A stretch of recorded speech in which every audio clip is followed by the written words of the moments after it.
I had a question about iconography. Okay.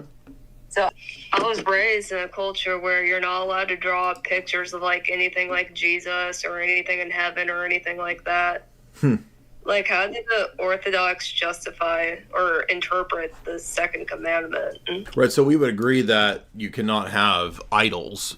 And the first and foremost prohibition is on idolatry of the heart, right? So remember, the law is a matter, first and foremost, of the heart, not just external. So a lot of times Protestants, when they hear this, or Muslims or anybody else, they think of idolatry as an external action where it's creating some kind of totem or some kind of picture. We know that that's not the case, first of all, from Exodus itself. It's in Exodus that instructions are given for creating elaborate iconography for the interior of the temple, including the hanging curtains, including the Ark of the Covenant with the angels on the top of it, the seraphim. So we know that it's not inherently any imagery that's wrong. And in fact, even in the Masoretic text in Joshua 7, you have the case of Joshua prostrating before the ark with all of the elders. So they're bowing down physically, prostrating themselves before the Ark of the Covenant. Other chapters, you have very similar things where all of Israel prostrates before Solomon in the temple when he dedicates it. And so it's not physicality, it's not imagery that is the problem. It's idolatry, which would be to make an image of anything not to be imaged, such as the divine nature. If you notice in Acts 17, Paul says the divine nature is not like anything created. In Orthodoxy, we actually agree with that. You cannot make an image of the divine essence, the divine nature, or even God the Father should not be imaged. However, Jesus is the icon, and that's used in the New Testament in Colossians for the Greek word for who he is, the icon of the Father's hypostasis. He's the direct image of the Father. So he is the one unique icon and image of the Father, and his becoming flesh means that he was circumscribable or limited in time and space in that incarnate state. And that means that in the icons, what we are picking out is the divine hypostasis of the Son in the flesh. So we're not drawing the divine nature. We're not drawing who the Father is in some speculative way.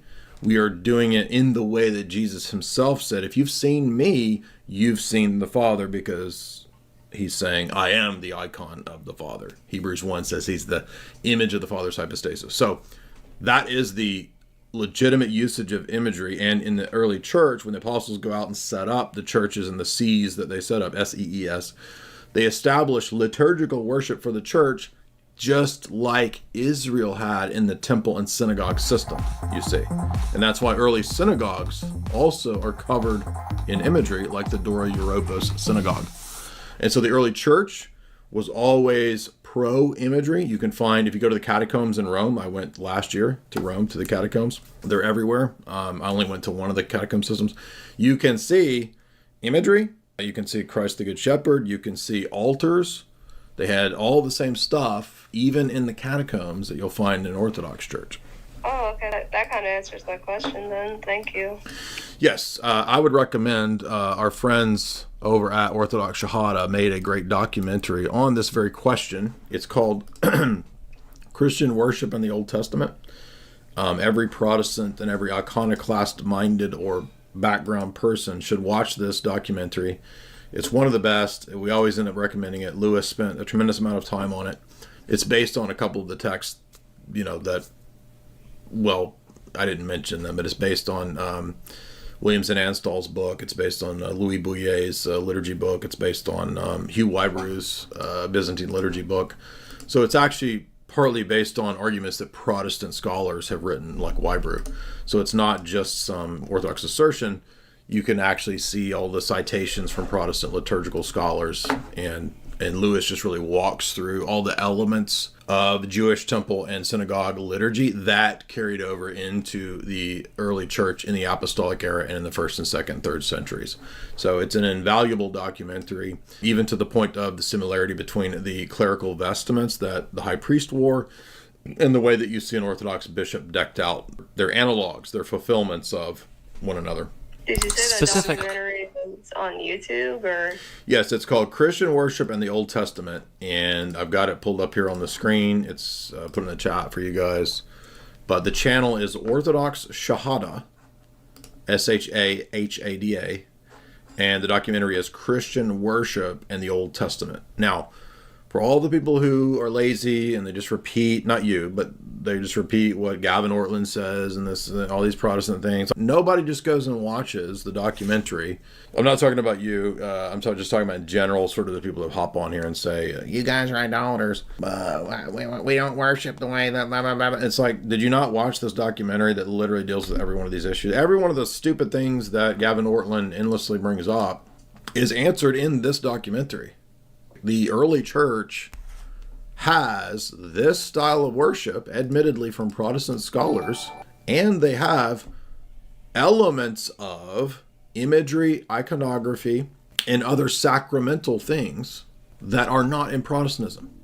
Okay, so when Gavin Ortland says, where's all the elaborate, ornate iconography in the 1st, 2nd, and 3rd century? Oh, you mean when the church is in the catacombs? When they're being persecuted? Who's going to be able to set up a giant cathedral with elaborate temple level iconography when you're getting persecuted? Nobody. It's a silly argument, right? Ignoring the context and the history. But guess what? If you go to the catacombs in Rome, there's images. Well, there may be images, but they did not revere them. How do you know that? So notice the shift in the argument, the burden of proof shifts. You can't prove there's images prior to the 5th and 6th century. Oh, really? So you give examples of catacombs. Well, there's images, but you don't know that they were. So now you move the goalpost, now that we proved that there were images. But you can't show it being reverenced. Excuse me, was the Eucharist reverenced? Yes, it was, because they taught the real presence in the 1st, 2nd, 3rd century. Well, that doesn't count because that's not an image. But it is an image. Even in your view, even though you don't believe in the real presence, you still believe it's an image of Christ with the bread and the wine, right? Well, it's a symbolic image, yes. Well, there you go. So there's an image prior to... Well, that's an image that the Lord ordained. Well, hold on. So now it's what Christ ordains? Because no Protestant church has any biblical evidence for how the worship service is supposed to go. So now you put yourself in an even worse position because you don't have any evidence of what Jesus ordained for the actual worship service.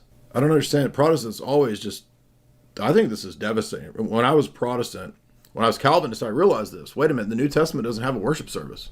And when I read Nadab and Abihu, God seems to care quite a bit about how he's worshipped, right? Well, if Sola Scriptura is true, why wouldn't he have laid down in the written text that the church is all supposed to have as its final authority, the pattern of how a worship service goes? There should be like Paul's epistle to the church of Corinth on the liturgical service. Well, guess what? We don't have that. But God seems to care quite a bit about how he's worshipped because he kills people that do it wrong. And even the New Testament, Paul tells the church of Corinth, if you eat unworthily, you can still be killed. So he still cares about worship enough to kill people over it. So how are we supposed to worship? Well, I don't know. I guess Pastor Randy Balls can just make it up as he goes. Well, brother, I prayed really hard. And the Lord's done told me that we're going to worship in the style of Bishop T.D. Jakes. We're going to scream and hoot and holler, and we're going to do the Roger Rabbit in every service.